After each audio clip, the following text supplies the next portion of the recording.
Adik-adik kita lanjutkan. Jadi di sini yang kedua ada simbol garis. Jadi ada gambar seperti ini. Yang pertama ada garis berbentuk ranting pohon. Berarti itu menunjukkan sungai.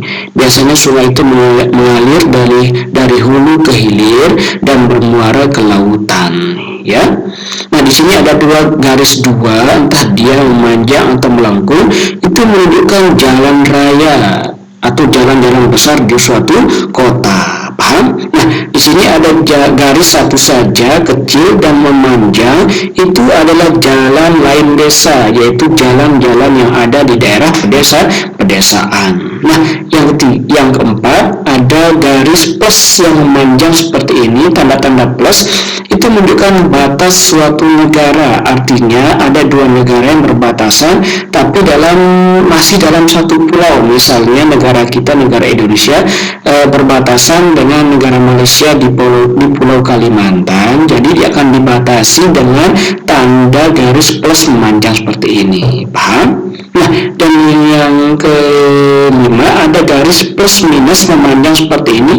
Itu menunjukkan garis batas provinsi dalam suatu pulau. Nah, yang terakhir ada garis minus yang memanjang dan ada garis minus yang memendek. Itu menunjukkan batas daerah, entah itu batas daerah kota atau kabupaten dalam suatu pulau. Paham?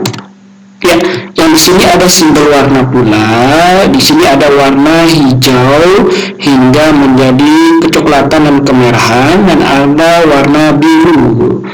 Nah, di sini kalau warna hijau itu menunjukkan ketinggian dataran yang masih rendah. Kemudian dia menjadi warna kekuning-kuningan hingga kecoklatan, itu berarti menunjukkan daerah daratannya semakin tinggi. Sehingga di sini ada warna merah, itu menunjukkan simbol warna gunung atau daerah ketinggian yang sangat tinggi. Paham? Nah, di sini ada warna biru, itu menunjukkan daerah kemaritiman atau kelautan. Yang pertama ada warna biru keputih-putihan, berarti itu menunjukkan daerah itu masih dangkal atau tidak terlalu dalam. Biasanya ada di pesisir pantai, kemudian akan berubah menjadi kebiru-biruan hingga menjadi biru pekat. Berarti itu menunjukkan kedalamannya semakin dalam. Biasanya di tengah-tengah samudra yang biasanya jarang sekali dilalui oleh kapal-kapal besar. Paham? Ya. Di sini ada simbol area. Ini ada gambarnya seperti ini. Ada area yang berwarna biru tanpa ada tanda titik-titik di tengahnya. Itu menunjukkan daerah danau. Biasanya ada di tengah-tengah pulau. Paham? Nah, yang kedua ada daerah seperti ini.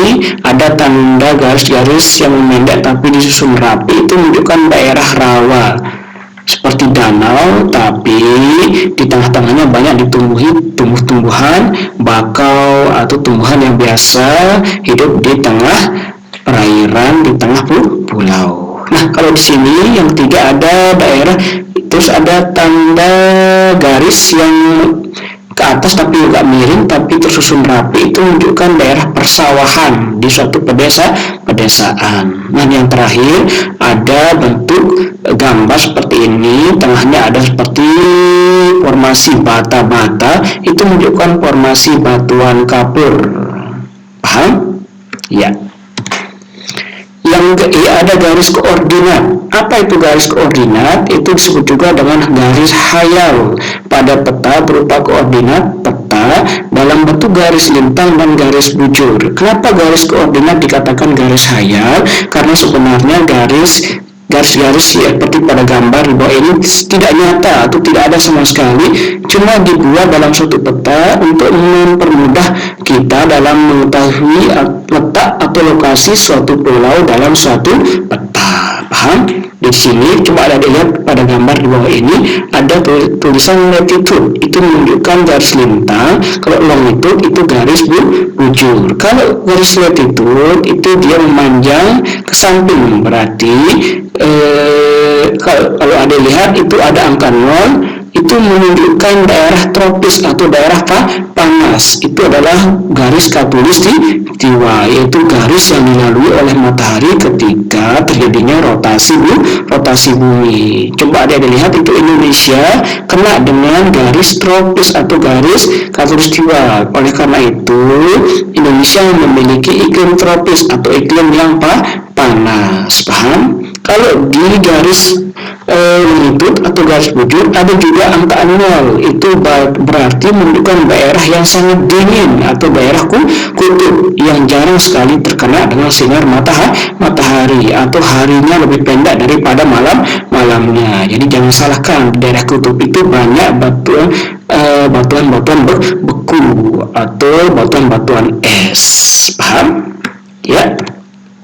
Selanjutnya ada inset peta. Apa itu inset peta? Yaitu peta kecil yang ada pada suatu peta untuk menunjukkan lokasi daerah yang dipetakan di antara lokasi lainnya yang lebih luas. Apa artinya? Coba kita lihat langsung pada suatu contoh peta berikut. Ya, di sini ada contoh peta Kalimantan. Di sana ada peta kecil di atasnya, di sana juga ada Pulau Kalimantan di peta kecil itu, berarti itu adalah inset peta. Itu menunjukkan Kalimantan berada di daerah mana, atau Kalimantan itu letaknya di sini di antara daerah yang lebih luas atau di antara pulau-pulau lainnya. Paham? Iya.